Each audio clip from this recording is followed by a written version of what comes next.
흔적을 남겼던 그 찬양, 사랑은 언제나 오래 참고.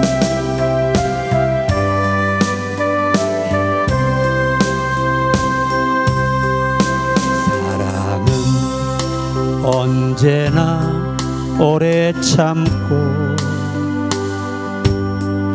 사랑은 언제나 온유하며, 사랑은 시기하지 않으며, 자랑도 교만도 아니하네. 아멘. 사랑은 무례히 행치 않고, 자기의 유익을 굳지 않고, 사랑은 성내지 아니하며, 진리와 함께 기뻐하네. 사랑은 모든 것 감싸주고, 바라고 믿고 참아내며, 사랑은 영원토록 변함없네. 아멘 아멘.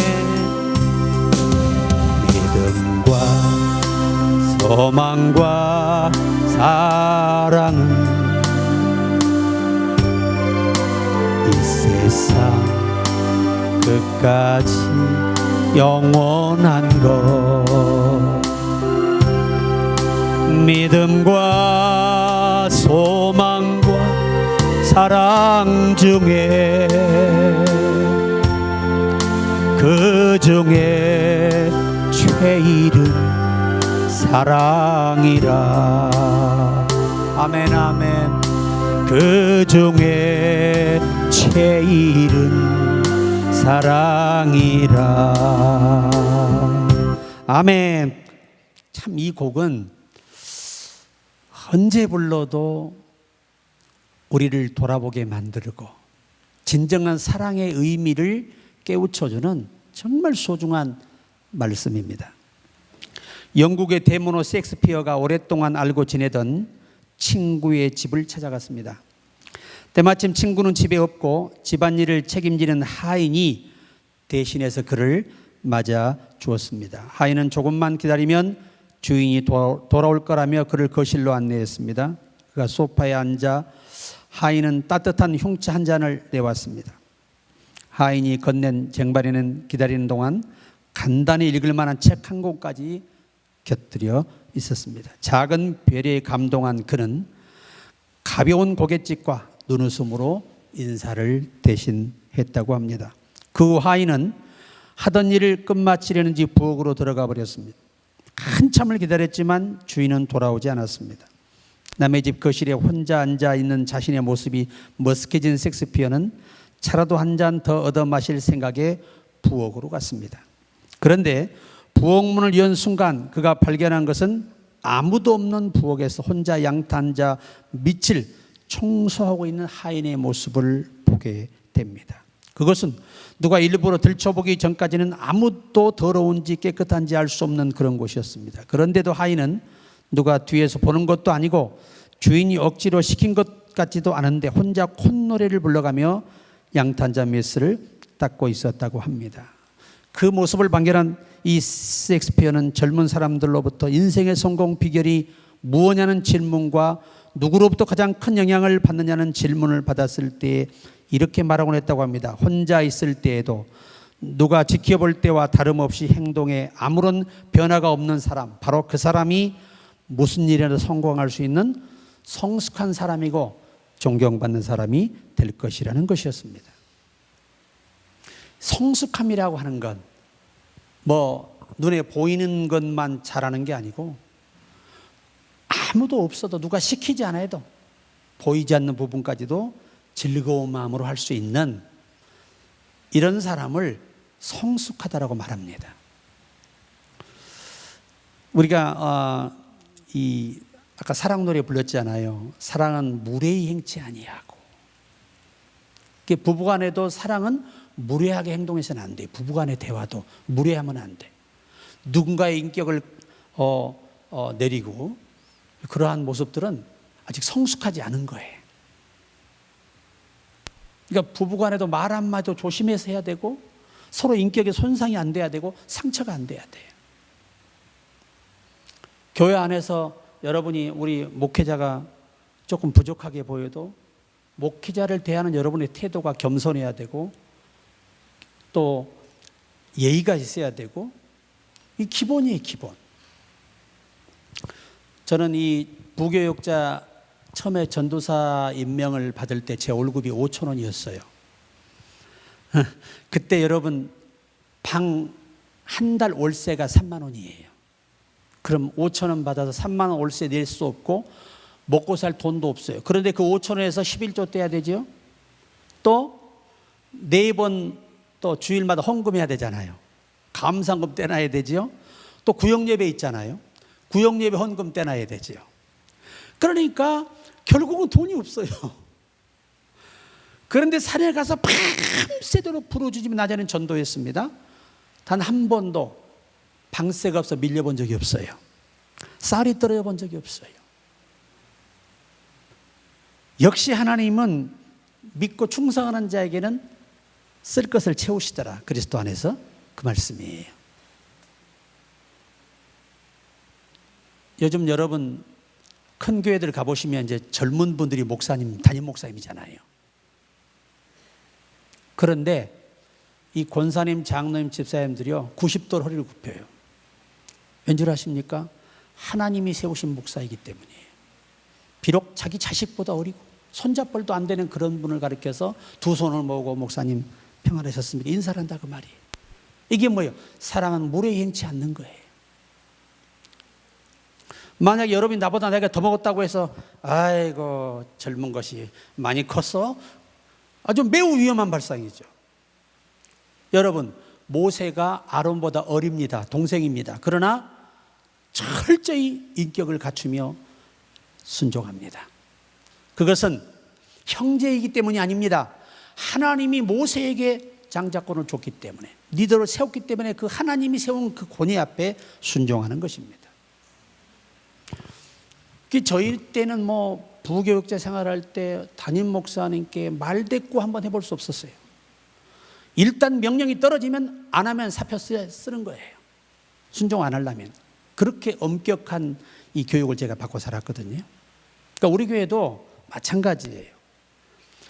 여러분이 내가 세운 부목사를 또 무례히 대하는 것은 담임 목사에 대한 도전이에요. 이건 담임 목사를 무시하는 겁니다. 여러분의 자녀를 함부로 대하면 누굴 무시하는 거지요? 부모가 더 격앙하는 거예요. 왜? 내 자식을 네가 뭔데 함부로 대하냐 그러잖아요. 제가 청년 때 우리 고등학교에 있던 아이가 군대 가서 수류탄을 까가지고요. 고참들이 그때는 구타가 심했잖아요. 때린다고 수류탄을 까서 던져버렸어요. 그래서 둘이 현장에 즉사해버렸어요. 그래서 이제 군인 교도소에 있다가 기한이 차니까 육군 교도소에 일반 교도소로 이제 넘어가서 18년 복역을 했습니다. 그 상관이 좀 때리고, 그때는 때리는 게 문화잖아요. 군대가 뭐 때리고 발로 차고 뭐 얼차례하고 이건 보통이죠. 그냥 제대하는 날까지 뭐 해야 제대가 돼요? 맞는 게 사명이에요. 그것을 못 참고 상관 둘을 죽여가지고 참 18년을 꼬박 살고 나왔습니다. 그가 나와서 한 말이 뭐냐면 100만 번을 후회해도 되돌릴 수 없다는 겁니다. 100만 번을 후회해도.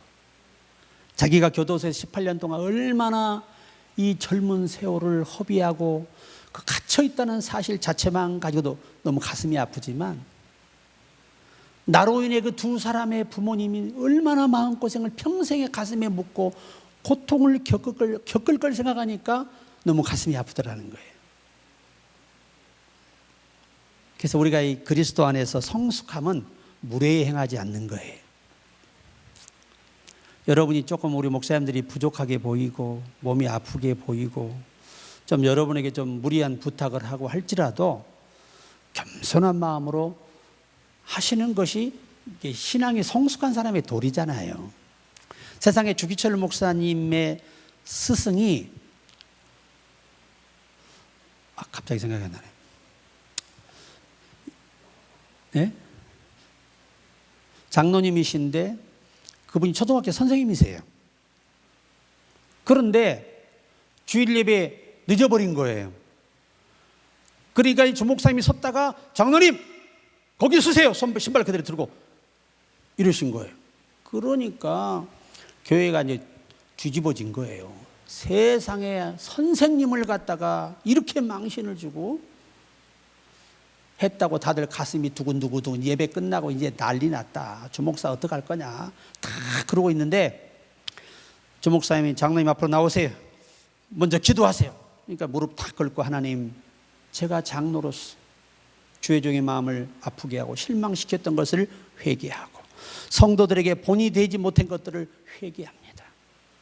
그러니까 다들 이제 교회가 뒤집어졌다 생각을 했는데 그 장로님의 겸손한 스승의 겸손한 이 기도 한마디에 다 거기서 회개하고 눈물 흘렸다는 거예요. 이게 뭐지요? 무례히 행치 않는 거예요. 여러분이 주의 종을 좀 존경하고 또 우리 전사님들도 또 부목사님들에 대해서 존경심을 가지고 말 한마디 조심하고 이게 여러분 저를 한 것이 아니죠. 사실은 나를 세우신 하나님 앞에 무례함이 되는 거예요. 자 보세요. 백성들이 모세를 원망하잖아요. 여호와께서 뭐라고 하셨죠? 너를 원망한 것이 아니라 너를 세운 나를 원망한 것이라고 말씀하셨잖아요. 이게 우리가 서로 부부간에도 절대 무례한 말을 하지 마세요. 우리나라의 가정에 되는 가정과 안 되는 가정에 이 데이터가 나왔는데 안 되는 가정은 서로가 서로를 질타하고 인격적 모독적인 대화를 하고 싸우는 집이었다는 거예요. 그런 집들은 절대 되는 일이 없다는 거예요. 그런데 화목한 집들, 서로를 존중하고 서로를 존경하고 서로를 사랑했던 가족들은 하는 일이 잘 됐다는 거예요. 이 통계가요, 화목했던 가정이 잘 되는 이 케이스가 67%였어요. 그만큼 우리가 가와만사성이라 그러잖아요. 가정이 화목하면 만사가 이루어진다 그러잖아요.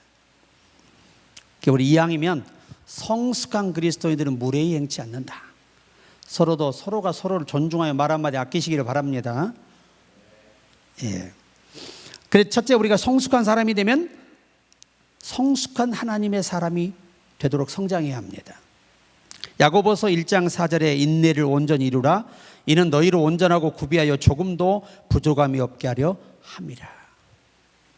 여기 부족함이라는 원문의 말은 이 성숙함이에요. 성숙함, 갖춰짐, 다져짐 그런 뜻입니다. 그러니까 우리가 시련을 겪고 많은 일들을 겪으면서 다져지는 거죠. 성숙해지는 거죠. 우리가 그런 하나님의 사람들이 돼야 돼요.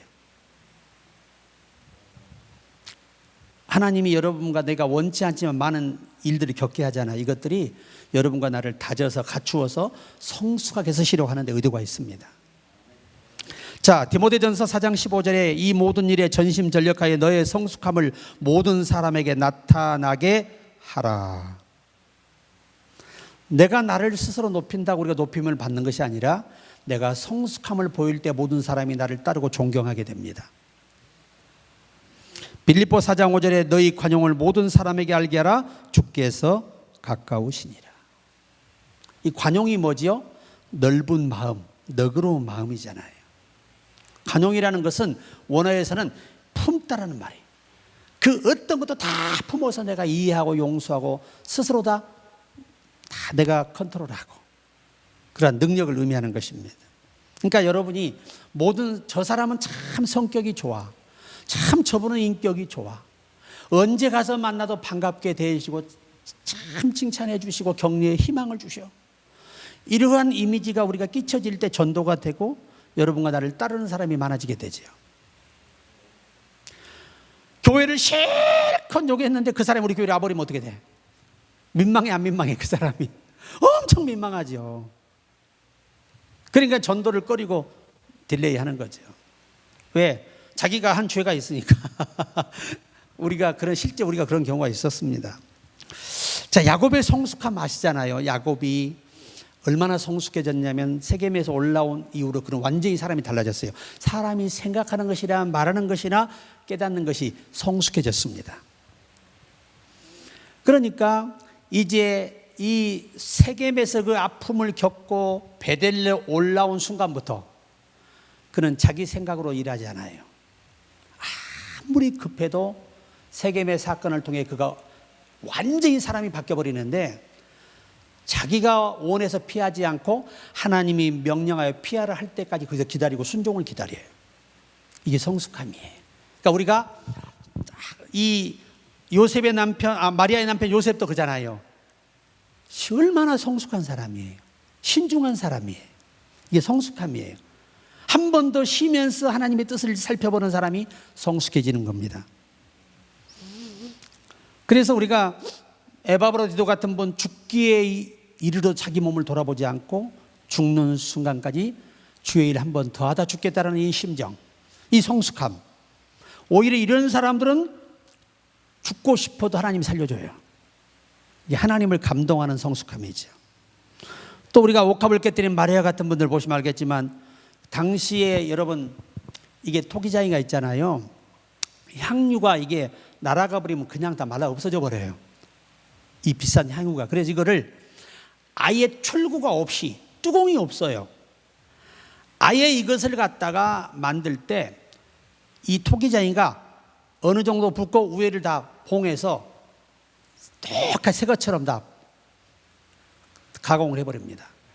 그러니까 이거는 깨지 않으면 절대 흐르지 않아요. 왜? 그렇지. 조금만한 공기만 들어가면 어떻게 되죠? 다 날아가서 우리 향수 어떻게 해요? 다 날아가잖아요. 똑같은 거예요. 근데 당시에 이제 그 전승에 의하면 이 보통 옥합을 하는데 당시에 여러 종류가 있었는데 또 한 종류는 이 옥합이 이제 돈을 우리가 은행에 넣는데 당시에 은행들이 문제가 많잖아요. 무슨 시스템이 체계가 있어야죠. 그래서 그걸 못 믿어서 큰 돈이 생기면 장래를 위해 미리 그렇게 집에다가 보관하는 그런 이 예금법을 썼다는 거죠.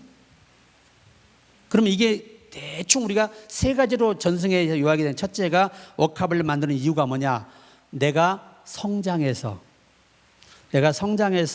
뭔가 큰 꿈을 이루게 필요할 때 쓰려고 예치하는 예치금. 또 하나는 내가 이제 가정을 이루고 새 출발할 때 그때를 위해서 예비하는 거죠. 근데 여러분 당시에는 아내들은 절대 돈을 내지 않아요. 지금도 요르단이나 이런 지역 가잖아요. 장가 못 가요. 돈 없는 사람은 절대 못 갑니다. 부모가 원하는 법이 정한 돈이 있거든요. 그 돈을 내야 시집 장가를 가요. 돈 싸들고 가서 그 부모님을 신부 부모님을 행복하고 만족하게 해드려야 딸을 내줍니다. 지금도 그래요. 지금도 우리나라 얼마나 감사해. 개뿔도 없는데 눈에 가려가지고 막 같이 살고 노력하고 힘쓰고 애쓰는 모습들이 멋있잖아요. 우리나라는 좋은 나라예요. 좋은 나라. 그런데 만약에 우리 남자들이 지금 우리 현실에서 만약에 요르단에 태어났다. 아직도 우린 총각으로 살아야 됩니다. 그만한 상당한 돈을 주지 않고는요 절대 못 데려와요. 그게 무슨 말이냐? 이 신을 믿는 이스라엘 역사에는 부모가 그를 키운 만큼 보상을 해야 한다 이거예요. 그리고 나머지부터는 누가 이제 네가 책임지라는 거죠. 이게 돈을 주는 목적이에요. 그러니까 이스라엘 사람들은 젊은이들이요 열심히 일을 해요. 노는 사람이 왜? 돈 없으면 뭐 못 가요? 장가도 못 가. 장가도. 요즘 우리나라 여러분 좋은 여성을 만나려면 어떻게 해야 돼? 능력이 있어야 되잖아요. 요새 중년 나이가 이제 65세부터 66세부터 79세까지가 중년이에요, 지금은. 이제 79세에서 90세까지가 노년이에요. 100살부터는 장수 노인으로 들어가. 이제 이게 세계 이 보건기구에서 발표한 거예요. 그만큼 사람이 오래 살게 되었다는 뜻이에요. 그러니까 우리 교회는 노년이 있어 없어? 다 중년이야, 중년. 애기라고, 애기 지금 다. 여러분 자부심 가지고 사시란 얘기요. 그리고 내가 우리나라 이 어른들을 보면 안타까운 게 70만 먹으면 내가 이 나이에 내가 뭘 하겠어, 늙어서. 자기가 늙었대.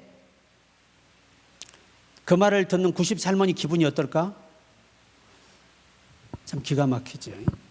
절대 여러분 피정지 목사님처럼 나는 젊다, 나는 건강하다, 오늘도 하나님의 일한다, 전 세계를 다닌다, 절대 피곤하다는 말을 쓰지 말래요. 나는 건강하다, 피곤하지 않다, 기분 좋다, 막다, 행복하다고 살아라는 거예요. 중요할 땐 아멘들 안 해요. 그게 나빠. 두 번째 성숙함은요, 이 어린아이의 일을 버리는 것을 과거를 버리라는 얘기예요. 우리가 어린애의 단점이 뭔지 아세요? 어린아이는 뭐가 없어요? 지각이 없어. 스스로 알고 판단하고 결정하고 행동하는 능력이 없다는 얘기예요. 이게 지각이라는 말입니다. 이 지각이 언제 생기느냐? 이스라엘 전통 역사로 보면 17세가 넘어가면 지각이 있어요. 그래서 디모데가 지각이 있는 나이 때부터 하나님이 쓰셔야 되기 때문에 17세 때 전도자 임명이 된 거예요. 여러분 세계적인 인물들이요, 뭐 나이가 많아서 된 거 아니에요. 다 여러분 15세 안쪽에 세계적 인물 된 사람 여러 사람이 있어요. 15세 안쪽에도. 근데 대부분 아주 위대한 사람들은 37세를 넘기고 다 성공한 사람들이에요. 이제 그 외에는 경영하는 사람들이죠. 에베소 4장 22절에 너희는 유혹의 욕심을 따라 썩어져가는 구습을 따르는 옛사람을 벗어버리고. 그러니까 우리가 어린아이들의 문제가 지각이 없다는 거. 그 다음에 뭐가 없어요? 책임감이 없다는 거. 아이들은 배려할 줄을 모릅니다. 아이들은 뭔가를 위해서 고민할 줄을 몰라요. 아이들은. 그냥 가정은 죽든 살든 그 아이가 커서 여울 때까지는 부모가 고민하고 고생하고 결정해야 돼요. 이게 성숙한 사람과 어린아이의 차이점이에요. 그러니까 제가 예전에 한번 그 예화를 들어드렸었는데, 아버지가 범죄하고 집에 다락으로 숨어서 급하니까 숨으면서 이 아들한테 경찰이 오면 아빠 집에 없다 그래? 그런 거예요. 얘가 이제 처음에 이제 경찰이 와가지고 혹시 아빠 계시니? 없어요. 그러더니 오다마 5개 내비니까 우리 아빠가요 집에 없다 그랬어요. 그래가지고 잡힌 얘가 있었어요. 저희 때는 순사를 무서워했습니다. 왜냐하면 순사가 잡아가는데요, 그때 우리 친척분이었는데 그분이 이게 도백이 있어요. 남의 걸 훔치는 것을 해요. 그런데 순사가 잡아가면서 옥합발로요 막 차고 가요. 근데 객소리 못하고 묶여가지고 그 모진 이 옥합발을 맞으면서 끌려가는 거예요. 그런데 그렇게 두드러 맞고 또 교도소가 죽을 만큼 맞고 와도 또 범죄를 해. 그러니까 내가 직접 그걸 어려서 봤기 때문에 우리 부모님이 순사 그러면 내가 저러고 도망가래. 경기 나는 거예요. 얼마나 무서워. 왜 옥합발로 차고 막 봉으로 때리고 하니까 사람이 어떻게 돼요? 머리가 깨지잖아요. 못 만져요. 묶어버렸기 때문에 피가 줄줄 흘리면서 맞고 가는 거예요. 와, 뭐 때리면 이 새끼 정신 못 차려 또 범죄했다. 와, 이거야 막. 그러니까 순사 그러면 저는 그냥 어려서 우리 어머니가 이제 시장 따라오려고 그러면 순사 온다 그러면 그냥 방에 들어가서 떨고 있어요. 왜? 순사 그래 무서웠습니다. 그런 때 순사의 힘이.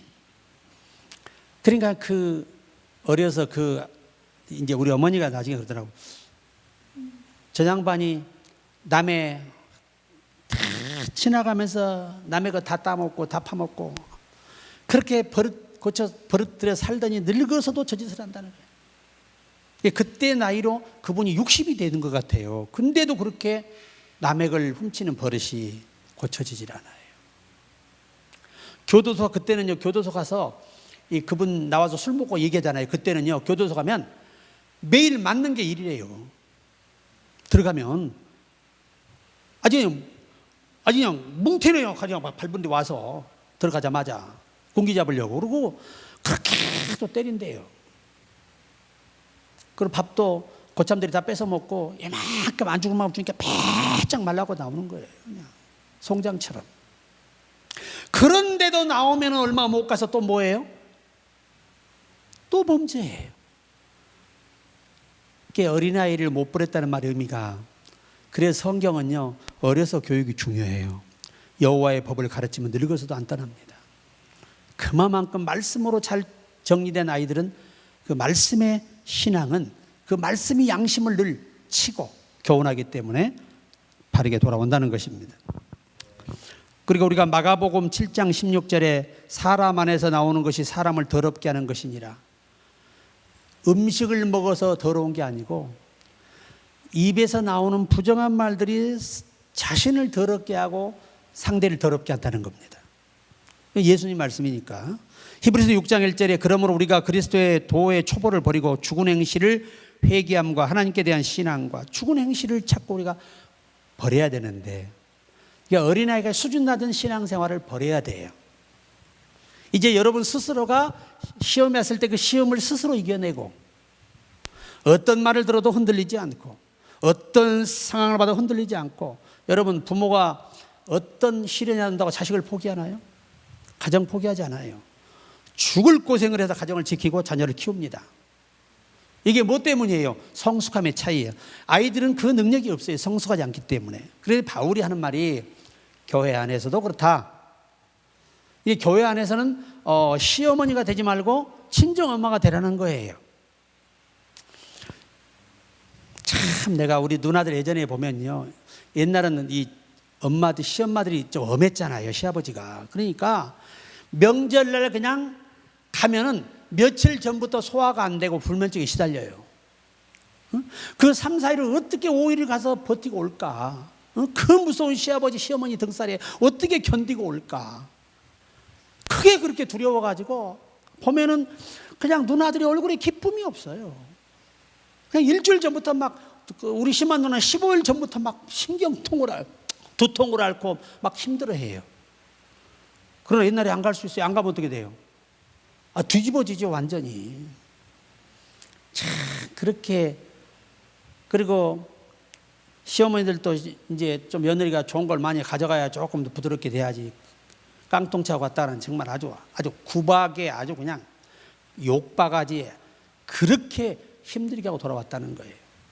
그리고 이제 딱 돌아오면 그때부터 할렐루야야. 언제 두통이 왔냐 그냥 싹 없어지고 소화도 잘 되고 잠도 잘 오고 그래요. 제가 어려서 직접 눈으로 봤잖아요, 누나들 결혼 생활을. 우리 형수님이 시집 오셨는데 우리 아버지가 한 번도 밭일을 안 해보신 분이거든요. 도시에서 공장 생활을 했기 때문에. 밭에 왔는데 풀을 어떻게 멜 줄을 모르는 거예요, 우리 형수님이. 세상에 우리 아버지 얼마나 엄해. 이게 사람이 밭일도 못한다자, 이 한마디에 완전히 얼어버려가지고 맨날 며칠 소화가 안 돼 잠도 못 자고 심장이 떨려가지고 그럴 때가 있었어요. 옛날 시아버지들은 왜 이렇게 그렇게 독하고 시엄마들이 독해? 우리 어머니가 딸을 많이 낳았잖아. 우리가 딸 난 다음 날 우리 할머니가 그러더래.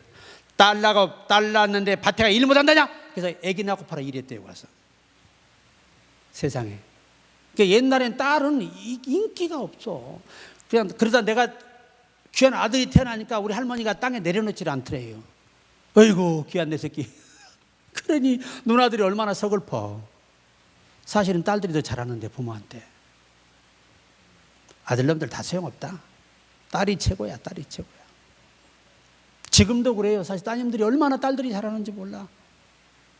그러니까 우리 교회도 그런 시험시보다는 서로가 서로에게 친정엄마가 돼준다면 얼마나 행복하냐 이 말이지. 난 신기한 게 아멘을 안 하는 걸 보면 난 여러분이 큰 병이요. 아멘 안 하면요 하나님 영광이 안 돼요. 예배 드리나 마나예요. 여러분 찬양하면서 아멘 안 하면 찬양 드린 거 아닙니다. 바울이 뭐래? 아멘에 하나님께 뭐가 돼요? 하나님이 받으시는 결과가 된다는 거예요. 아멘이 그렇게 중요한 거예요. 저는요, 그래서 우리 목사님이 설교하면 아멘! 내가 그러니까 다들 쳐다보니까 나중에 목사님이 애만 또 못한 신앙 갖지 말고 아멘들 똑바로 하시기 바랍니다 하고 소리 지르면 아멘을 배락같이 해요. 근데 진짜 우리 초창기 교회 때 제가 어린 시절도 아멘을 잘하고 열심히 했던 교인들이 다 오늘날 잘 되고 자녀들이 잘 됐어요. 분명한 사실입니다. 입에다가 자갈 먹이지 않는 한 아멘을 열심히 하시기 바라요. 하나님 말씀 앞에 아멘 안 하면 여러분 인생엔 비전이 없어요. 조각가 로댕은 3번이나 프랑스 국립미술학교에 낙방했습니다. 그래서 그는 호구지책으로 은세공이 되었습니다. 먹기 위해서 그는 날마다 열심히 일에 몰두했습니다. 어느 날 동료가 눈에 보이는 나뭇잎만 만들지 말고 내면의 것을 만들어 보라고 충고했다고 합니다. 그때 노댕은 순간 충격을 받았습니다. 그때까지 생각도 하지 못했던 점을 지적당한 것이었습니다. 사실 그는 그때까지 먹고 살기 위해서 보이는 것에만 몰두하고 살았습니다. 그는 비로소 내면을 보는 눈으로 작품을 만들기 시작했습니다. 그리고 24년 후 마침내 불후의 명작 생각하는 사람을 내놓았습니다. 세계적인 이슈가 됐습니다. 그만큼 유명한 조각가가 된 거예요. 마음을 조각에서 만든 거예요. 마음을. 근데 그 조각을 보는 사람마다 속을 들여다보게 돼요. 그 세계에 큰 영향을 끼쳤던 분이죠. 우리도 좀 마음을 들여다보시고 우리 속을 들여다보면서 우리가 점검하고 살아야 된다. 하루하루 절대 놓치지 마시기 바라요. 마지막 3번째는 하나님의 다루심으로 성숙해집니다. 요나서 3장 6절에 그 원인이 그 일이 니네 왕에게 들림에 왕이 보좌에서 일어나 왕복을 벗고 굵은 베옷을 입고 제2에 앉으니라. 원래 니네도 여호와를 섬기는 민족이거든요. 그런데 어느 순간부터 제사도 안 드리고 여호와를 섬기지 않는 거예요. 그러다가 심판의 경고가 그들의 현실이 됐어요. 만약 지금 회개하지 않으면 40일 주야로 비가 와서 너희가 홍수에 망하리라. 그때 그 경고를 듣고 왕과 모든 신하와 짐승까지 금식을 합니다. 그때 죄를 회개하고 돌이킨 것을 보시고 성경은 여호와께서 재앙을 그쳤더라. 그러니까 하나님은 뭐 하신다는 거지요? 심판하기 전에 뭘 먼저 주신다? 기회를 주신다는 거죠. 이 참 사람의 변화가 놀라운 겁니다. 사도행전 9장 4절에 땅에 엎드려져서 들음에 소리가 있어 이르되 사울아 사울아 내가 어찌하여 나를 박해하느냐. 사도 바울도 역시 누가 회개시킨 거죠? 주님이 직접 나타나셔서 그를 회개시켰어요. 그리고 그가 성숙한 사람이 하루아침에 된 건 아닙니다. 계속 사역하면서 성숙해져 갔던 거죠. 자, 우리가 창세기 32장 24절 25절에 야곱은 홀로 남았더니 어떤 사람이 날이 새도록 야곱과 씨름하다가 자기가 야곱을 이기지 못함을 보고 그가 야곱의 허벅지 관절을 치매 야곱의 허벅지 관절이 그 사람과 씨름할 때 어긋났더라. 야복강에 하나님이 홀로 남기셨어요. 그리고 거기서 하나님을 붙잡게 만들었습니다. 그러니까 모든 환경에 우리가 겪는 일들이 다 하나님이 준비하신 거예요.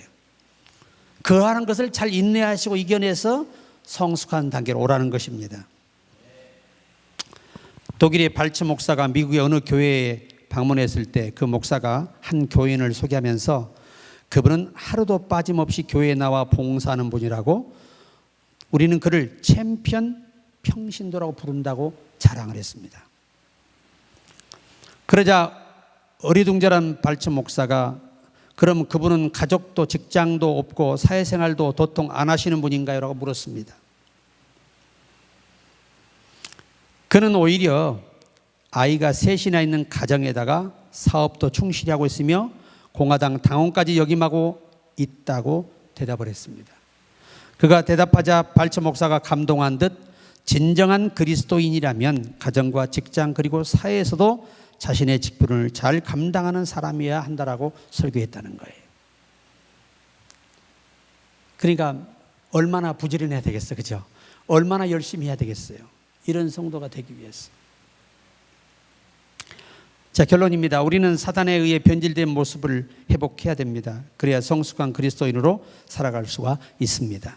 또한 하나님이 명하신 일들을 아름답게 하나님 아버지께서 기뻐하시는 대로 순종하며 이루어내야 합니다. 그럴 때 아버지로부터 칭찬과 상급이 우리에게 있을 줄로 믿습니다.